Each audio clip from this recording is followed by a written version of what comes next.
ही आहे वाळूज लाईन येथील झोपडपट्टी. या झोपडीत राहणारी लोक दिवसभर भंगार जमा करतात आणि या ठिकाणी ते वास्तव्यास असतात. यांची छोटी छोटी लहान मुलं ही याच ठिकाणी आपण बघू शकता की या बाभळीच्या झाडाखाली ही मुलं शिकत असतात. यांना शिकवणारे शिक्षक आहे ॲडव्होकेट भगवान सदावर्ते सर. हे दिवसभर त्यांचं काम आटपून 3 ते 6 या वेळेमध्ये या विद्यार्थ्यांना शिकवण्याचं ज्ञानदानाचं काम करत असतात. खरंच हे शिक्षक वेळात वेळ काढून या मुलांना शिकवण्याचं काम अविरतपणे मागील 5 वर्षापासून करीत आहे. त्यांना आमचा सलाम.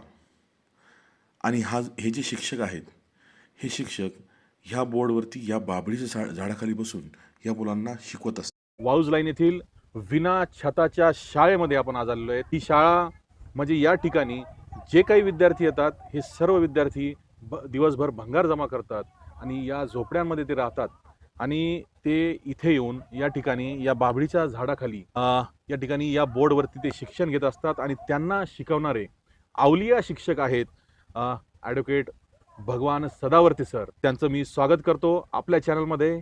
नमस्कार सर. नमस्कार. आता या ठिकाणी आम्ही पोहोचलेलो आहेत. आम्ही तुमची शाळा बघितली, तुमचे विद्यार्थी बघितले, तर या ठिकाणी अनेक प्रश्न निर्माण झालेले आहेत. ही कुठे राहतात आणि हे काय करतात दिवसभर? थोडंसं काही सांगाल त्यांच्याबद्दल? ही मुलं अगोदर भंगार वेचायला जायची बरोबर. दिवसभर आई वडिलांसोबत. त्यांचे आई वडील पण भंगार वेचायला जातात. आणि जे काही 200-300 रुपये ते दिवस भरायचे तेवढ्यावरच त्यांचं उदरनिर्वाह होतो. अच्छा अच्छा. म्हणजे यांचे पालक आणि हे सर्व भंगार वेचण्याचा व्यवसाय करतात आणि नंतर जेव्हा त्यांना वेळ भेटतो 3 वाजेनंतर समजा, त्यानंतर तुम्ही त्यांना शिकवतात? हा, मी शिकवतो. बरं. आपली शाळा किती वेळ चालते सर? ही जवळपास 2-3 तास चालते. 2-3 तास. 3 वाजेपासून 6 6 वाजेपर्यंत तुम्ही शिकवतात. तर ही जी मुलं आहेत, मग या मुलांना तुम्ही कशा पद्धतीने सगळ्यांना वेगवेगळ्या पद्धतीने शिकवता की कसं एकत्र पद्धतीने शिकवतात? आता जी छोटी मुलं आहेत त्यांना बेसिक पासूनच सुरुवात केली. म्हणजे तसं तर सर्वांनाच बेसिक पासून सुरुवात केलेली आहे. पण जी छोटी मुलं आहेत त्यांना होमवर्क देत असतो नोटबुकवर. मग त्यांना सांगत असतो कसं गिरवायचं, मग ते गिरवतात. आणि जी मोठी मुलं आहेत मग त्या मुलांना वेगवेगळ्या त्यांच्या बुद्ध्यांकानुसार त्यांना मग पद्धतीने मी शिकवतो. पण खरं तर मला सर्वच मुलांसाठी बेसिक पासूनच सुरुवात करावी लागली. अच्छा अच्छा. सगळ्यांना तुम्ही सुरुवातीला बेसिक पासूनच शिकवतात. तर मला काय म्हणायचं की ही जी मुलं आहेत ही आपल्या शाळेत शिकतात, तर यांना दुसऱ्या जिल्हा परिषद जी शाळा आहेत त्या शाळेमध्ये प्रवेश घेतलेला नाही का? जसे की आधार कार्ड, जन्माचे दाखले, आधार कार्ड, मतदान कार्ड नाही, राशन कार्ड नाही, म्हणजे कुठलेच कागदी पुरावे नाहीत त्यांच्या पालकांकडे. तसं जिल्हा परिषदेमध्ये मी त्यांना पाठवतोय रोज. ते जात नव्हती आतापर्यंत, पण आता 1 महिना झाला. आता ही याच्यातले काही विद्यार्थी रोज चाललेत शाळेमध्ये. बरोबर. मग तिथे काही अडचण येते का की तिथे ऍडमिशन होण्यासाठी काही ती प्रक्रिया पूर्ण करण्यासाठी?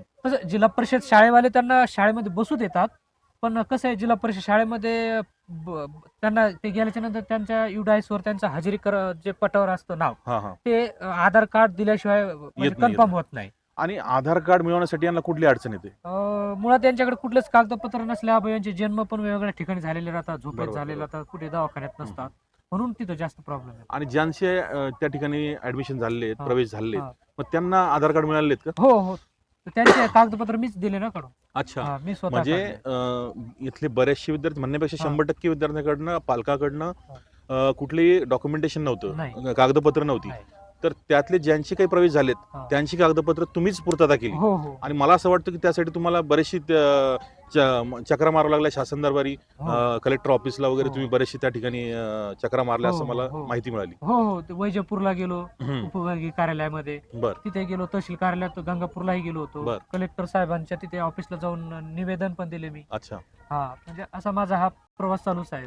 बरोबर. म्हणजे ह्या मुलांचं शिक्षण होण्यासाठी तुम्ही ज्या ज्या गोष्टी आवश्यक आहेत ते सर्व करतात. अत्यंत कौतुकास्पद गोष्ट आहे सर ही. आणि खरंच तुम्ही तुमचा वेळ या ठिकाणी या मुलांना देतात आणि इथं त्यांना 2-3 तास जे काही तुम्ही आहे वेळ देतात आणि त्यांना शिकवतात. तर काय वाटतं तुम्हाला, ही जी मुलं शिकतात, तुम्ही जे शिकवतात ते चांगल्या पद्धतीने ग्रास्प करतात, त्यांना ते समजतं किंवा त्यांना इच्छा आहे का शिकण्याची? सर, काय असतं, कुठल्याही गोष्टीची जर सुरुवात करायची असेल तर थोड्या अडचणी येतच असतात. बरोबर. पण ज्या वेळेस ह्या मुलांकडे मी आलो तर ही मुलं शाळेत अजिबात नव्हती. यांना पुस्तक, वही, पेन कसं पकडायचं हे काहीच माहिती नव्हतं. पण मी शिक्षणाचं महत्व पटवून दिलं. मग 1-2 मुलापासून हळूहळू त्यांचा पर्वत जवळपास 30-40 मुलांचा इथे सुरू झाला. बरं. आज रोजी हम्म. मागील 5 वर्षापासून मी हा जो माझा अखंड ही चळवळ चालू आहे शैक्षणिक, अच्छा. ह्या शैक्षणिक चळवळीमध्ये आता हे विद्यार्थी आहेत हम्म. अत्यंत गोरगरीब घरातले, चांगल्या पद्धतीने मुलं लिहितात, वाचतात. टेबल काही मुलांचे 30 पर्यंत 20 पर्यंत पाठ आहेत, तोंडपाठ आहेत. अच्छा. चांगल्या पद्धतीने इंग्लिश पण वाचतात, पुस्तक बरं, बरं. मराठी पुस्तक वाचतात छान. आता त्यांना आवड पण निर्माण झाली. म्हणजे चांगली प्रगती आहे मुलांमध्ये. हो, हो. त्यांना पण करण्याची आता इच्छा होत हो, असेल हो. अभ्यास करण्याची. आणि पालकांची काय प्रतिक्रिया आहे या गोष्टीवरती? सुरुवातीला पालकांना थोडस विश्वास नव्हता, बरं. पण ज्यावेळेस मी रोज येत होतो, हळूहळू त्यांनाही मला शिक्षणाबद्दल त्यांना म्हणजे माहिती हा, द्यावी तू लागली. माहिती द्यावी हा, लागली, मग सांगावं लागलं. त्याच्यानंतर हळूहळू मग त्यांनाही कळायला लागलं की बाबा शिक्षण हम्म. खूप गरजेचं आहे. बरं. मग आता पालकांची पण मला म्हणजे मदत होते की मदत बाबा होते. मुलांना पाठवतात ते शिकायला. तरी साधारण किती वर्षापासून आपण शिकवतो सर मुलांना या? आता हे 5 वर्ष झाली आता सुरू आहे अच्छा, माझं म्हणजे काम. 5 वर्षापासून तुम्ही अखंडितपणे हो. या मुलांना शिकवण्याचं काम करतायत. मला अजून असं विचारायचं आहे की मला सांगा सर, सर्वप्रथम 5 वर्षापूर्वी तुम्हाला असं का वाटलं की या मुलांना आपण शिकवलं पाहिजे, किंवा ही मुलं तुमच्या कॉन्टॅक्टमध्ये किंवा तुम्हाला कसे कळालेत की मुलं असे या ठिकाणी विना शाळेचे राहतात, यांना कुठल्याही शाळेत दाखला नाही आहेत, असं तुम्हाला कधी कळालं आणि तुम्हाला का वाटलं की तुम्ही हा उपक्रम हाती घेतला पाहिजे, असं का वाटलं तुम्हाला? मुळात काय सर, मी त्या परिस्थितीतून आलेलो आहे.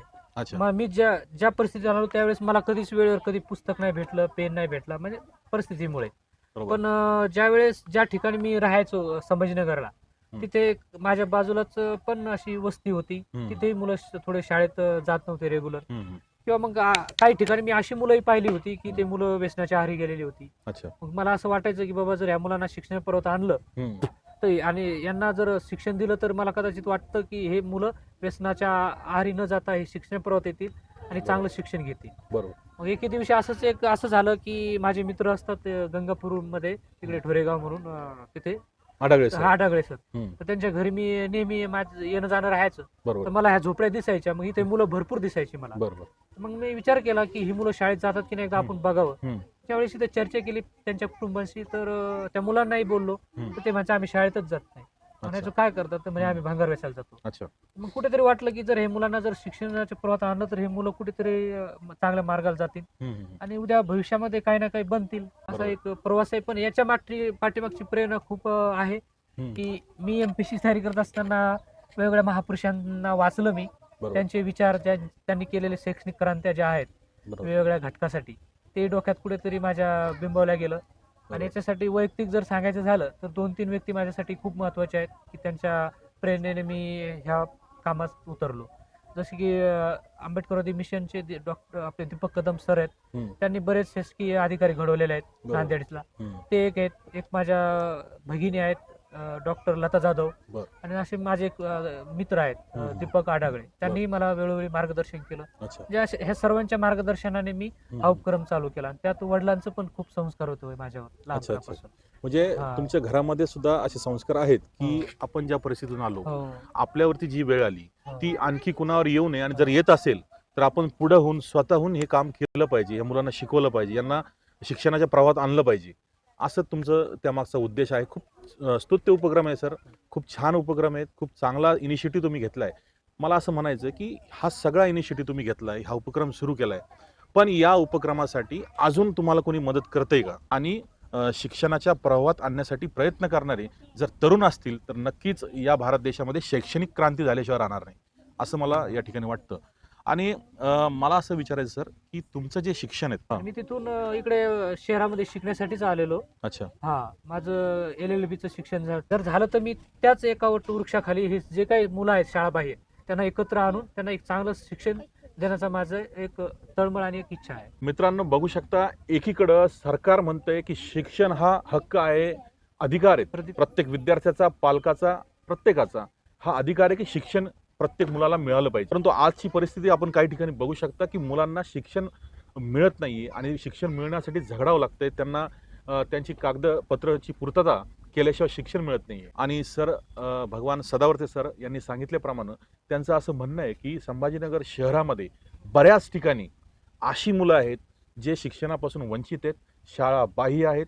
तर या मुलांना एकत्रितपणे कसं शिकवता येईल या संदर्भात ते विचार करतायत, या संदर्भात उपाययोजना करतायत. यांना कुठलीही सरकारी मदत मिळत नाही, कुठलीही मोठ्या प्रमाणात कुठलीही मदत मिळत नाही. एका झाडाखाली या फळ्यावरती ते मुलांना शिकवत